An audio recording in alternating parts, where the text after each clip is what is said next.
یہ نہ سمجھو کہ ہم شہید ہو رہے ہیں. ہم نے جو لوگوں سے وعدہ کیا تھا یہ وہ حکومت ہے جو انشاءاللہ ایک ایک وعدے پہ پورا کھڑا ہوگی. ہم نے یہ بھی وعدہ کیا تھا کہ ہم کرپشن کے جن کا مقابلہ کریں گے. مجھے بتائیں آج تک کبھی پاکستان کی تاریخ میں کوئی جماعت آئی ہے جس نے اپنے آپ کو کمزور کیا، اپنی کوalition کو کمزور کیا ہے، کرپٹ وزیروں کو باہر نکالا ہے؟ کبھی آئی ہے؟ ہر وقت مفاہمت، کمپرومائزز، مکمکہ. تحریک انصاف کے اتحادی اور ہم نے فیصلہ کیا کہ اگر اصول کے اوپر حکومت گئی اور ہمیں کسی نے بلیک میل کیا، ہم شہید نہیں ہوں گے، ہم پھر سے الیکشن کروائیں گے اور بڑی میجورٹی لے کے آئیں گے. اب میرا پیغام یا محمد نواز شریف آپ کے لیے،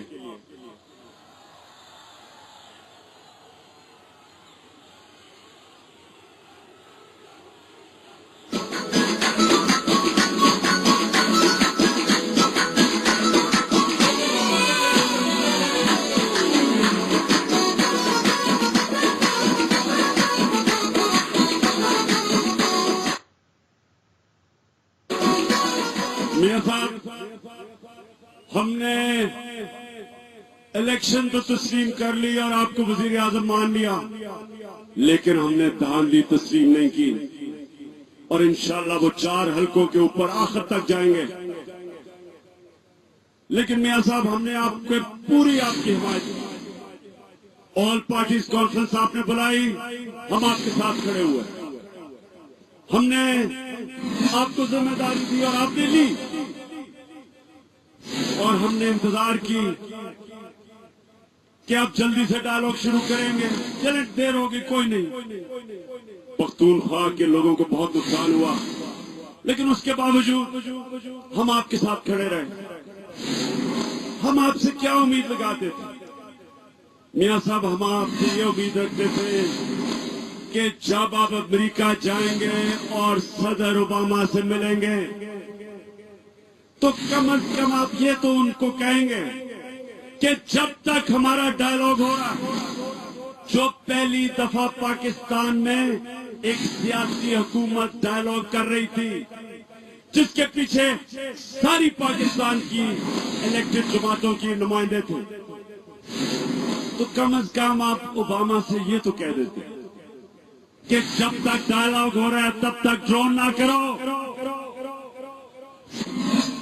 لیکن میاں صاحب، کیا وجہ ہے کہ جب ہم نے آپ کو اکٹھے کھڑے دیکھا،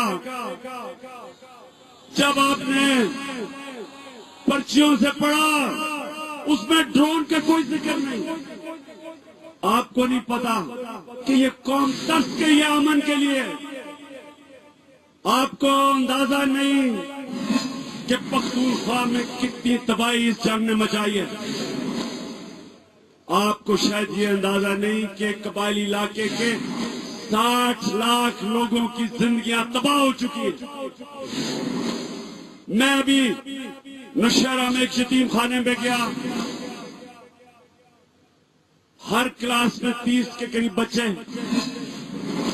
نوشہرہ کے یتیم خانے میں ہر کلاس میں کم از کم 8 یا 9 وزیرستان کے یتیم تھے.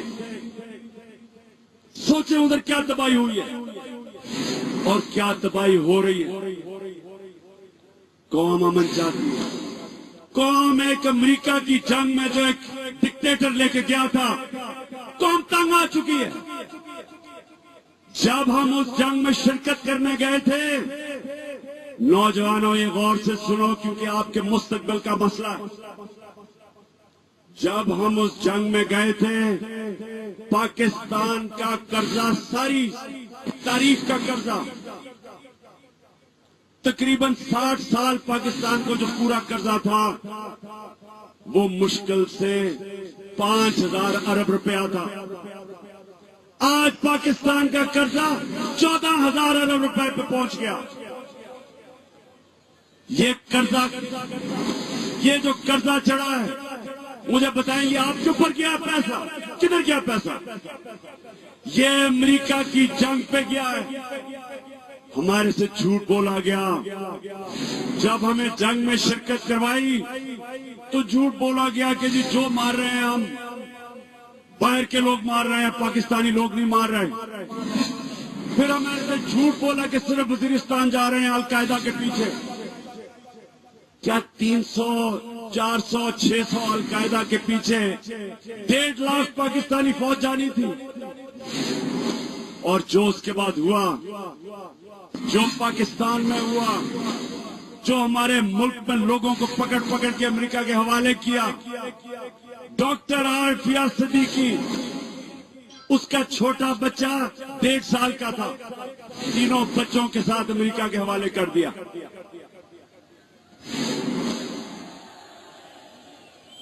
اور امریکہ کے سامنے ہم پچھتے گئے۔ نوجوانوں ایک بات سنو، آپ سب جانتے ہو کہ عزت اور ذلت اللہ کے ہاتھ میں، آپ جانتے ہو یہ جو 9 سال میں ہمیں ذلت ملی ہے، یہ امریکہ نے نہیں دی، یہ اللہ نے دی ہے ہمارے اعمال کی وجہ سے۔ جب ہم نے اپنی سرزمین پہ ظلم ہونے دیا، جب ہماری حکومتوں نے اپنے لوگوں سے جھوٹ بولا، جب عافیہ صدیقی اور اس کے 3 بچے جیسے پتہ نہیں کتنے لوگ امریکہ کے حوالے کر دیے، جب جنرل مشرف خود اپنی کتاب میں لکھتا ہے کہ ہم نے پیسے لے کے لوگ امریکہ کے حوالے کیے، جب ہم نے کتنے لوگ مارے اور پتہ ہی نہیں، بس یہ ملیٹنٹ مارا گیا، نہ نام نہ کچھ، ہماری فوج کو اپنے لوگوں سے لڑایا، ہمارے بیچارے کتنے فوجی شہید ہوئے، کتنے ہمارے فوجی معذور ہوئے، تقریباً 50,000 پاکستانیوں کا خون ہوا۔ کس لیے کیا؟ کیا کوئی پاکستانی ملوث تھا 9/11 میں؟ ہمارا کیا قصور تھا؟ یہ سب کیوں ہوا؟ یہ ذلت کیوں ملی؟ اور ذلت کا یہ حال تھا کہ ہماری فوج امریکہ کی جنگ لڑ رہی ہے اور امریکہ کہہ رہی ہے کہ ڈو مور، کہ دوگلے ہو آپ صحیح طرح لڑ نہیں رہے، اب نورا کشتی کھیل رہے، خود افغانستان میں جیت نہیں رہے، لیکن ہماری فوج کو کہہ رہے ہیں کہ آپ تو جان کے نہیں لڑ رہے۔ بیچارے فوجیوں کو سلالہ میں 24 فوجیوں کو شہید کیا گیا۔ وہ فوج جو امریکہ کے لیے لڑ رہی، ان فوجیوں کو شہید کیا گیا، اور 1 گھنٹہ پاکستانی فوج ان کو پیغام پہنچاتی رہی کہ ہمارے فوجی ہیں، 1 گھنٹہ، اور انہوں نے بے دردی سے 24 فوجیوں کو شہید کیا۔